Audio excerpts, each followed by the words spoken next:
Hi friends, నేను మీ Mamata. Welcome back to Mamata's kitchen. ఈరోజు మన కిచెన్లో ఎంతో హెల్దీ అండ్ టేస్టీ అయిన జొన్న ఇడ్లీలను చేసి చూపించబోతున్నాను. జొన్న ఇడ్లీలా అని అనుకోమాకండి, చాలా చాలా బాగుంటాయి. అండ్ హెల్తీ కూడా చాలా బాగుంటుంది.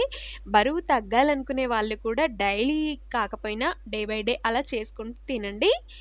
ఇంకా హెల్త్కి అయితే చాలా బాగుంటుందండి. ఒక్కసారి నేను చెప్పిన మెథడ్లో ట్రై చేసి చూడండి, పర్ఫెక్ట్గా కుదురుతుంది.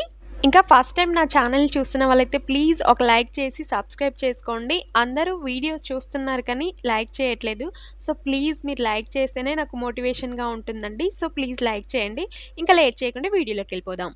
ముందుగా ఒక బౌల్లోకి నేను 2 గ్లాసుల వరకు కూడా జొన్నల్ని తీసుకుంటున్నాను.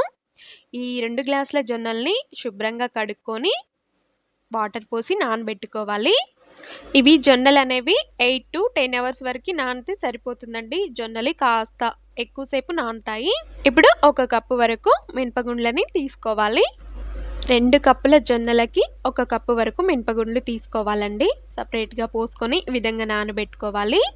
ఇవి మినపగుండ్లు 6 అవర్స్ వరకు నానిపోతే సరిపోతుంది. జొన్నలు మాత్రం 8-10 అవర్స్ వరకు నానాలి. ఇప్పుడు ఇవన్నీ కూడా నానిన తర్వాత మిక్సీ జార్లోకి మనం వేసుకుందాం. ఇప్పుడు మిక్సీ జార్లోకి ఫస్ట్గా మినపగుండ్లను వేసుకొని బాగా మిక్సీ పట్టుకుందాం.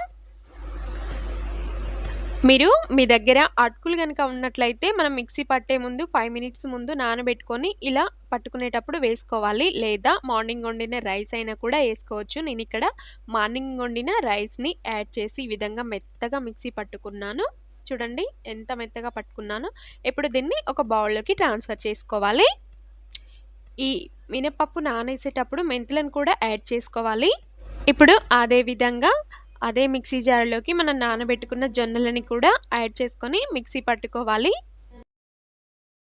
ఇప్పుడు జొన్నలు మరీ మెత్తగా కాకుండా కాస్త రవ్వలాగా పట్టుకోవాలి. ఎందుకంటే మనం ఇక్కడ రవ్వలాగా మనం దీన్నే యూజ్ చేస్తున్నాం కాబట్టి రవ్వలాగా పట్టుకోవాలి. ఇప్పుడు ఈ జొన్న పిండి అంతా కూడా మినపగుండ్ల పిండిలో కలిపేసి గరిటెతో బాగా కలుపుకోవాలి. 2 కూడా కలపాలి.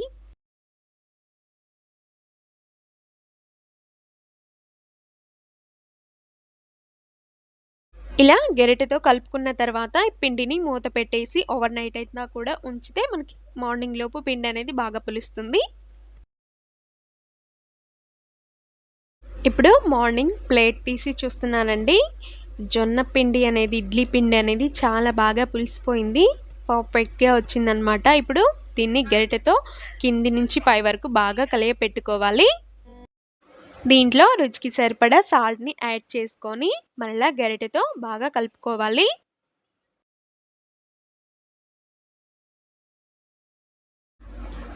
ఇప్పుడు ఇడ్లీ గిన్నెని తీసుకొని వీటిని శుభ్రంగా కడిగి అయినా పిండి పెట్టుకోవచ్చు, లేదా కాస్త ఆయిల్ అయినా అప్లై చేసి పెట్టుకోవచ్చు. నేనైతే కడిగిన తర్వాత కాస్త ఆయిల్ని అప్లై చేసి ఇడ్లీలాగా ప్రిపేర్ చేసుకుంటున్నాను.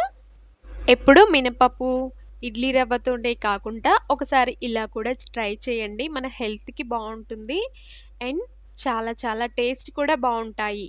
ఒకసారి చేస్తేనే కదా తెలుస్తుంది. ఇప్పుడు వీటిని ఇడ్లీ గిన్నెలో వాటర్ పోసి పెట్టుకొని మూత పెట్టేసి ఇప్పుడు స్టవ్ మీద పెట్టుకుందాం.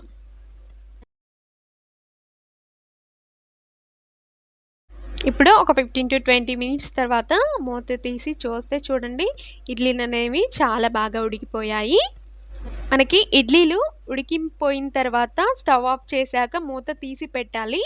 ఆవిరంతా కూడా బయటికి వెళ్ళిపోతుంది. లేదంటే ఆవిరంతా కూడా ఇడ్లీలకి పట్టేస్తుంది. అందుకోసమే ఇడ్లీలు ఉడికిన తర్వాత స్టవ్ ఆఫ్ చేసిన తర్వాత మూత అనేది తీయాలి. ఇప్పుడు ఒక్కొక్క ఇడ్లీలని ప్లేట్లకి తీసుకుందాం. చూడండి చక్కగా వస్తున్నాయి. పర్ఫెక్ట్గా కుదురుతుంది. నేను చెప్పిన టిప్స్ అనేవి పాటిస్తే మీరు కూడా ఒకసారి ఇలాగే ట్రై చేసి చూడండి. అండ్ లైక్ చేయండి. లైక్ చేయడం అస్సలు మర్చిపోవద్దు. ఇందులోకి మనం పల్లీ చట్నీ కానీ వితౌట్ ఆయిల్ చట్నీ కూడా తీసుకోవచ్చండి డైట్ చేస్తున్న వాళ్ళైతే. ఇప్పుడు మనకి ఇడ్లీలు అనేవి పర్ఫెక్ట్గా కుదిరిపోయాయండి. మీరు కూడా ఒకసారి ట్రై చేస్తారు కదా, ఎలా వచ్చాయో కామెంట్ సెక్షన్లో కామెంట్ చేయడం మర్చిపోవద్దు. నా వీడియో కనుక మీకు నచ్చినట్టయితే లైక్ చేసి మీ ఫ్రెండ్స్కి షేర్ చేయండి అండ్ సబ్స్క్రైబ్ చేసుకోండి.